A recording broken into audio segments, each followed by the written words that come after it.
Hello friends, నేను చెప్పే ఈ హర్రర్ స్టోరీ మీకు నచ్చితే మన ఛానల్ని తప్పకుండా సబ్స్క్రైబ్ చేయండి. ఇక స్టోరీలోకి వెళ్తే, అది రాత్రి 12:30 ఆ సమయంలో నేను ఫ్రెండ్స్తో పార్టీకి వెళ్ళాను. పార్టీ అంతా అయిపోయిన తర్వాత అందరం కలిసి ఇంటికి వెళ్తున్నాం.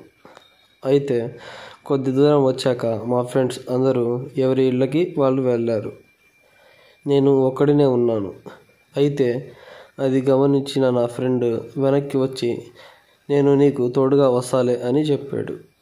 నేను దానికి వద్దులేరా, నాకేం భయం లేదు అని ఇంటికి ఒక్కడినే బయలుదేరాను. మా ఇంటికి వెళ్ళే దారిలో ముళ్ళ చెట్లు చాలా ఎక్కువగా ఉంటాయి. ఆ రోజుల్లో మా ఊరికి సిమెంట్ రోడ్లు కూడా లేవు.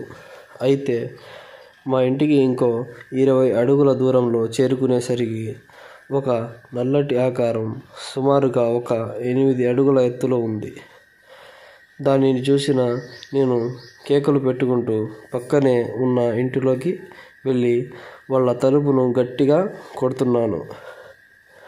ఎంత కొట్టినా వాళ్ళు తీయటం లేదు.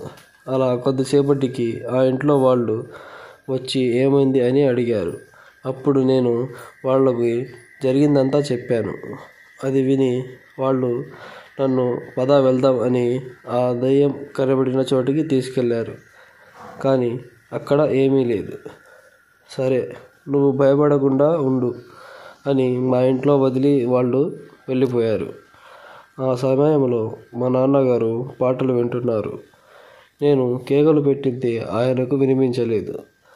నాకు జరిగిందంతా మా ఇంట్లో చెప్పాను. వాళ్ళు ఇకపై నువ్వు రాత్రి ఎక్కువగా తిరగవద్దు అని మందలించారు. సో ఫ్రెండ్స్, ఇది నిజంగా నా లైఫ్లో జరిగిన విషయం. నేను దయ్యాలు ఉన్నాయి అని గట్టిగా నమ్ముతున్నాను. మీ జీవితంలో కూడా ఇలాంటి సంఘటనలు ఏమైనా జరిగి ఉంటే నాకు కామెంట్లో చెప్పండి. నేను మీకు ఖచ్చితంగా రిప్లై ఇస్తాను. సో ఇంకో వీడియోతో మళ్ళీ కలుద్దాం. Bye bye.